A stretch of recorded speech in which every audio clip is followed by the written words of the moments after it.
We are standing here in New York in what is known as the Metropolitan Museum of Art. Here hangs the portrait of Sin Sukju, a Korean scroll originating during the 15th century from the Joseon dynasty. Sin Sukju was a scholar and an influential politician. And as he aged, he rose to a rank of higher value as the prime minister. During his time, he put together his commentaries on Prince Anpyeong's collection of paintings, which was known as the Hwaki. This Korean text consisted of the prince's attraction to Chinese paintings and Sin Sukju's service of Angyong, the Joseon court painter. It also ended up helping scholars identify works and supporting the idea of cultural exchange between China and Korea. Look at the way the artist focuses on the detail on Sin Sukju's face in comparison to everything else. The bone structure and the wrinkles served as the Korean belief that the face could reveal important clues about the subject. Looking closely, you can actually see wrinkles surrounding his bright, thin, almond-shaped eyes. And look at his mouth, where his mustache meets his chin. The biased focus on the detail of the face suggests the wisdom and dignity of the prime minister.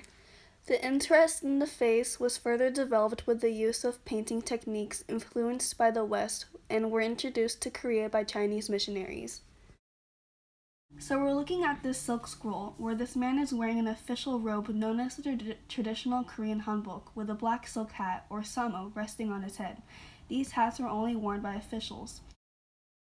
He is sitting in a folded chair in full-length view. Yes, and notice how he takes up the majority of the scroll, the use of space suggesting Sin Sukju's importance. You can see how Sin's head is slightly turned to the side, causing only one of his ears to be shown. His feet, covered by white leather shoes, rest on a complexly carved wooden footstool. And look at the angular lines and the degrees of color that define the folds in his gown. And the gown's color is a very solid blue. Looking at this, his hands are folded in a proper manner with the sleeves of the hanbok covering them. And above his arms, you see this image of two peacocks, clouds, and plants. This golden silk image serves as a badge that indicates what rank a person is. Korean ranks can be identified by the type of bird that is used on the badge, and the type of bird usually represented something. Yes, and in this case, the peacock represents authority. Now, this type of painting was created to honor Sin Sukju's service at court and his loyalty to the king, and it was supposed to be cherished by his family and worshipped for future generations to follow. This reflected the Koreans' belief in Confucianism, which consisted of families holding shrines to the deceased member of the family to guide the soul in practice of ancestral worship.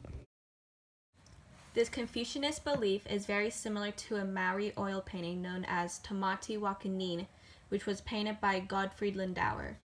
It serves as a Taeyanga Tukuiho, which are treasures passed down from the ancestors.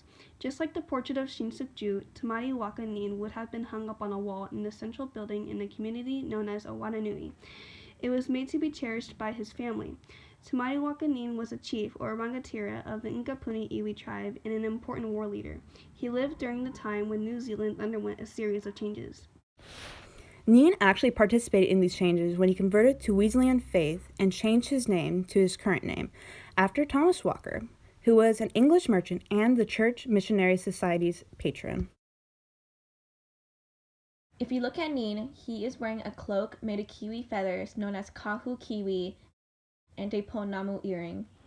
You'll also notice that he holds a weapon with feathers with the blade and a hand grip with a powie eye, which symbolize the eyes of ancestors gazing down from the stars.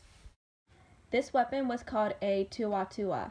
These components suggest that Neen was a man of personal power. You will notice that Neen's face is being embraced by an intricate pattern of swirls and curved lines around his eyes, nose, and lips.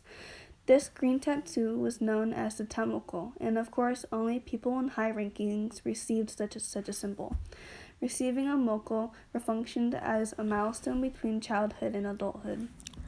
Tamoko was also used to make a person more attracted to the opposite sex. The women tattooed their lips and chins, and also the forehead, buttocks, thighs, necks, and backs, while the men generally had them on their faces, buttocks, thighs, backs, stomachs, and calves. The artist Gottfried Lindauer studied Renaissance naturalism in 1855, and in the 1870s he painted well-known Maori. His paintings were very realistic and defined the contrast between different shades of light. And that's what we see here, where the subject is practically glowing due to the dark lighting on the background. This artistic style is known to be used in Renaissance naturalism, suggesting the cultural influence of the European art on the Maori people.